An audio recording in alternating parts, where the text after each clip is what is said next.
حضرت بھائی عزیز بستامی رحمۃ اللہ تعالیٰ علیہ کے دور اقدس میں ایک شخص کا انتقال ہو گیا۔ آپ اس کی نماز جنازہ کے لیے گئے، اس میں شرکت کی اور پھر قبرستان بھی ساتھ ساتھ چلے گئے۔ لوگوں نے اسے دفنایا اور لوگ واپس اپنے گھروں کو چل پڑے، اور حضرت بھائی عزیز بستامی رحمۃ اللہ تعالیٰ علیہ آپ کھڑے ہو گئے اس کی قبر پر اور دیکھنے لگے اس نظر نورانی سے جس کے بارے میں حضور علیہ الصلوۃ والسلام نے فرمایا اتقوا فراست المومن فإنہ ینظر بنور اللہ، مومن کی فراست سے ڈرو کیونکہ وہ اللہ کے نور سے دیکھتا ہے۔ اندر کا جب جائزہ لیا جانے لگا تو آپ اندر جو منظر دیکھتے ہیں، ایک نوجوان نے سوچا، وہ بھی کھڑا تھا ساتھ، انہوں نے سوچا کہ چلو حضرت صاحب اکیلے کھڑے ہیں، میں بھی ساتھ کھڑا ہو جاتا ہوں۔ وہ ساتھ آ کر کھڑا ہو گیا۔ حضرت صاحب کو محسوس ہوا تو آپ نے اندر سے توجہ ہٹا کے اس نوجوان کی طرف توجہ فرمائی اور فرمایا کہ دیکھ رہے ہو اندر کیا ہے، کیا ہو رہا ہے؟ اس نے کہا حضور میں کچھ نہیں دیکھ سکتا، میں اس معاملے میں بالکل کورا اور اندھا ہوں، میری نظر اندر تک نہیں جا سکتی۔ یہ اللہ رب العزت نے آپ کو یہ نظر عنایت دی ہے، نظر عنایت ہے اور نظر نورانی آپ کو عطا کی ہے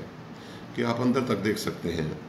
میں نہیں دیکھ سکتا حضور۔ آپ نے فرمایا اسے بٹھا لیا گیا ہے جسے دفنایا گیا تھا،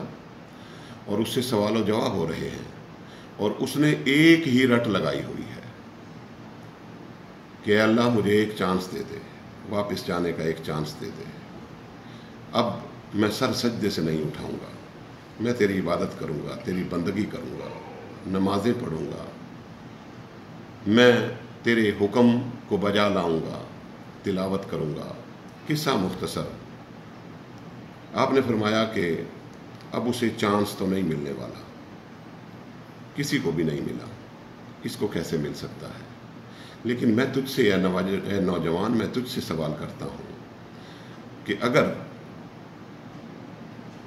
اس کو چانس اللہ رب العزت دے دے اور وہ اس دنیا میں دوبارہ آ جائے تو اب وہ آ کر کیا کرے گا؟ اس نوجوان نے کہا کہ حضور اب وہ قبر کی ہولناکیاں بھی دیکھ چکا ہے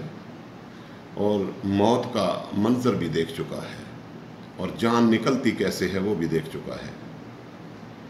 لہٰذا اب اگر اس کو چانس مل گیا تو اب وہ واقعی سر سجدے سے نہیں اٹھائے گا اور اللہ رب العزت کی بندگی میں ہی وقت لگائے گا۔ آپ نے فرمایا کہ اسے تو چانس نہ ملا ہے، نہ کسی کو ملا ہے اور نہ اسے ملے گا،